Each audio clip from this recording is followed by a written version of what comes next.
संजय जी, पैसा वैसा पर भी अंक मिलेगा क्या जब ये कैसे? इससे यही प्रतीत हुआ कि बिना कुर्सी के आप नहीं रह सकते हैं। कुर्सी से दूरी आपको सुहाती नहीं है। रह जाते 4 महीने और चंपई चाचा तो क्या दिक्कत है, वो भी झारखंड के लिए संघर्ष किए हैं, उनको भी मौका मिलना चाहिए था। भी लगातार सोशल मीडिया पे ऐसी खबरें आ रही थी कि जेबी केसेस में गुटबाजी चल रहा है, इस पे क्या कहना चाहिए? उस 8000 कैंडिडेट में निर्दलीय प्रत्याशी के तौर पर जो कभी एमपी एमएलए नहीं रहा, सबसे अधिक वोट लाने वाले प्रत्याशी टाइगर जयराम महतो हैं और दूसरे नंबर पर मेरा नाम है। बताइए कि अभी तक कंफर्म नहीं हो पाया कि जेबी केसेस कितना सीट पे चुनाव लड़ेगा। गुंटूर में आज जेबी केसेस की तरफ बदलाव संकल्प महासभा का प्रोग्राम रखा गया, जिसमें जेबी केसेस के नेता संजय मेहता जी पहुंच गए और उनके स्वागत के लिए देखिए महिलाएं खड़ी हैं, उनको फूल माला पहनाकर स्वागत किया जा रहा है। आज जो है केंद्रीय अध्यक्ष जयराम महतो भी इस प्रोग्राम में आने वाले हैं, तमाम जेबी केसेस के बड़े नेता आने वाले हैं। तो संजय जी से बातचीत करते हैं। दादा जोहार और भोकाल टीवी में स्वागत है। बहुत स्वागत है आपके तमाम दर्शकों का भी। संजय जी, ये बताइए कि विधानसभा की तैयारी कैसी चल रही है? झारखंड में साल 2024 के विधानसभा के चुनाव में एक ऐतिहासिक परिवर्तन होने जा रहा है। इसकी सुगबुगाहट आप लोगों ने लोकसभा चुनाव के दौरान देखा कि जो वोटिंग का पैटर्न था, किस तरीके से बहुत ही बड़ी संख्या में लोगों ने वोट किया है। चूंकि नेशनल एजेंडा पे इलेक्शन होता है लोकसभा का, हम लोग जीत से चूक गए, लेकिन इस बार 2024 के विधानसभा चुनाव में एक बहुत बड़ा ऐतिहासिक परिवर्तन देखने को मिलेगा। संजय जी, अभी लगातार सोशल मीडिया पे ऐसी खबरें आ रही थी कि जेबी केसेस में गुटबाजी चल रहा है, इस पे क्या कहना चाहिए? देखिए, जो हमारे विरोधी लोग हैं वो इस तरह की खबरें प्लांट करते हैं। अगर गुटबाजी होती तो इतना बड़ा जेबी केसेस का परिवार झारखंड के अंदर नहीं दिखता। कल हम लोग रामगढ़ के घुटवा में थे और आज मैं बुंडू में हूँ और कल फिर सिल्ली में सभा होनी है। इससे पहले कोल्हान में टाइगर जी गुजर करके आए हैं।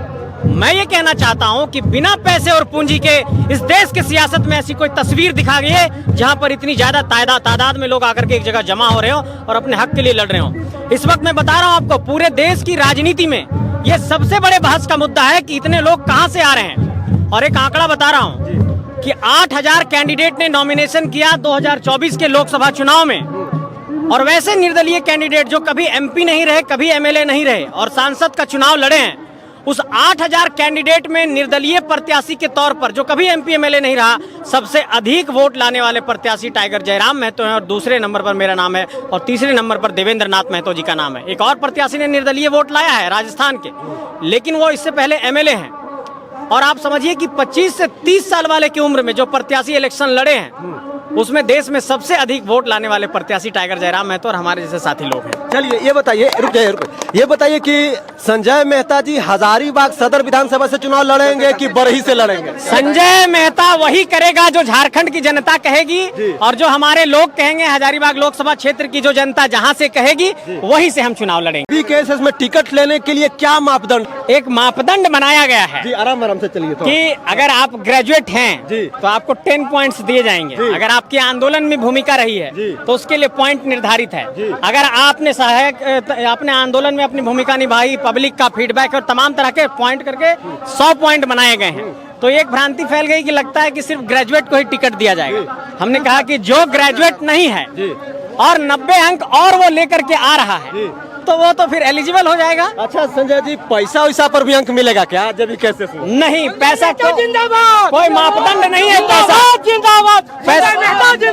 जेबी केसेस में पैसा कोई मापदंड नहीं है। जेबी केसेस में मापदंड यही है कि झारखंड और झारखंडियत की आवाज को कौन मुखरता से बुलंद करेगा, उसी को हम लोग चुनाव लड़ाएंगे। ये बताइए कि अभी तक कंफर्म नहीं हो पाया कि जेबी केसेस कितना सीट पे चुनाव लड़ेगी। अलग अलग खबरें आ रही है, कोई कह रहा है 55 पे, कोई 60 पे। देवेंद्र नाथ महतो बोले कि 81 विधानसभा सीट पे चुनाव लड़ेंगे।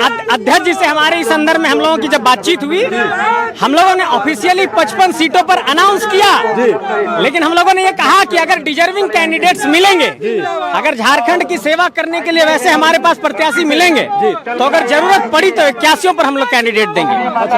एक लास्ट सवाल ये बताएं, अभी जो है झारखंड में सत्ता परिवर्तन हुआ है। चंपई सोरेन मुख्यमंत्री थे, लेकिन अभी 1-2 दिन पहले जो है हेमंत सोरेन जी मुख्यमंत्री बन गए हैं, तो 4 महीना के लिए उनको मुख्यमंत्री बनना चाहिए, आपसे मैं राय ले रहा हूं। सत्ता की जो लोलुपता है उस पर यह विश्लेषण होना चाहिए कि जनता के लिए आप सेवा करने के लिए कितना दृढ़ संकल्पित हैं।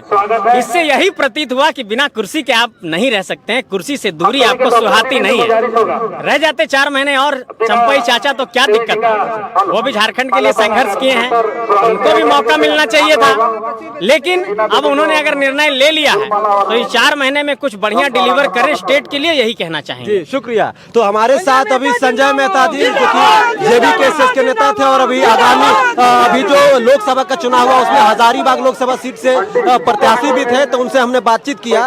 बस थोड़ी ही देर में जयराम महतो जी का आगमन होने वाला है पंचपरगना हाई स्कूल मैदान जो कि बुंडू में स्थित है। तो हम लोगों ने जेबीकेएसएस के जो वरीय नेता हैं संजय मेहता, उनसे बातचीत की, उनसे बातचीत करके जानने का प्रयास किया कि जेबीकेएसएस कैसे विधानसभा में चुनाव लड़ेंगे, कितना सीटों पर चुनाव लड़ेंगे।